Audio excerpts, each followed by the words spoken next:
Alors je vous fais un très rapide tuto pour vous présenter en fait comment moi je fais ma bannière sur Facebook, mais aussi mes vignettes sur YouTube. Enfin, j'utilise énormément cet outil donc qui s'appelle Canva. Vous allez sur votre moteur de recherche, vous tapez Canva. Si vous avez de la chance, vous avez un meilleur réseau que moi. Vous prenez donc le premier résultat qui sort, canva.com.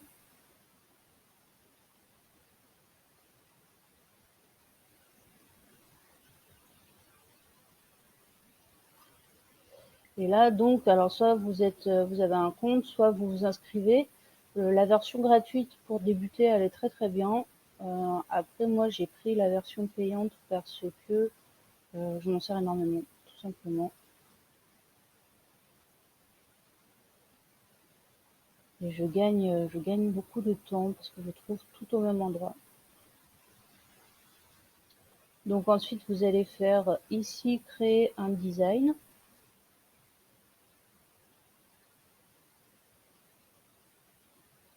Vous marquez dans recherche Facebook et vous allez trouver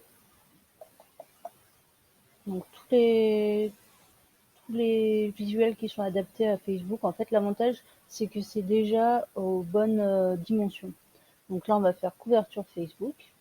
Vous voyez qu'il vous ouvre un document vierge.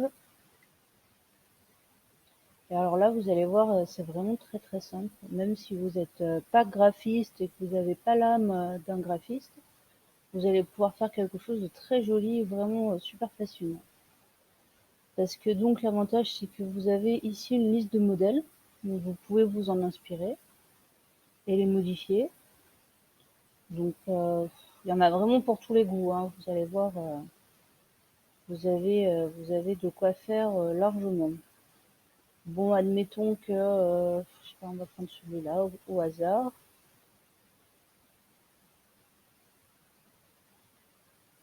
Voilà, donc là, vous allez mettre votre nom.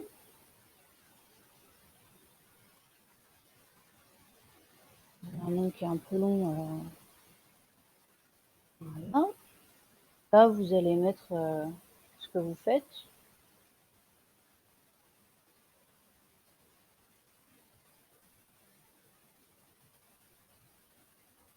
Par exemple.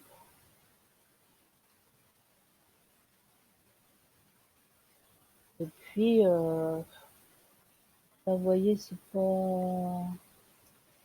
que ce soit sur la même ligne, donc j'ai cliqué ici sur dégrouper, hop, je prends ça, je tire pour que ça soit sur la même ligne, voilà. Et là, admettons, la photo, elle me plaît, mais moyennement, j'en voudrais une autre, donc je vais aller dans photo. Alors, soit vous pouvez mettre une photo de vous, hein, c'est tout à fait possible, et puis sinon, on va mettre, allez, argent, voilà, et puis on va mettre celle-là. Alors, tout simplement, on va cliquer dessus. Donc, vous voyez que celle-ci, elle est accessible que dans la version pro, mais en version gratuite, vous en avez quand même pas mal qui sont accessibles aussi. Et sinon, vous pouvez aller les chercher sur une banque d'images comme Pixabay, par exemple. Donc, simplement, on prend la photo et on vient la glisser dans le cadre. Voilà. Et là, donc, on voit que il y a des filtres sur la photo, puisque là, elle était en couleur, là, elle est en noir et blanc. Donc, pour ajuster ça, hop, on va cliquer sur ajuster et on va, voilà, faire les petits réglages. Donc là, on rajoute la couleur, on peut même rendre un peu flashy. On peut régler le contraste, on peut régler la lumière. Vous voyez, c'est vraiment personnalisable au possible. Et puis, je sais pas si par exemple vous avez un petit logo ou quelque chose comme ça que vous voulez rajouter. Donc, soit vous allez dans importation, importer une image, et là vous importez exactement ce que vous voulez. Soit après vous pouvez rajouter des petits éléments que vous allez trouver ici, vous fouillerez. Il y a plein de jolies petites choses. Ensuite, vous cliquez quand vous êtes satisfait sur télécharger. Vous le téléchargez au format PNG, c'est le meilleur rendu pour des images. Vous cliquez sur télécharger et vous allez le retrouver ensuite dans la liste de vos téléchargements. Vous n'aurez plus qu'à le mettre sur votre couverture Facebook dans votre profil, c'est tout simple.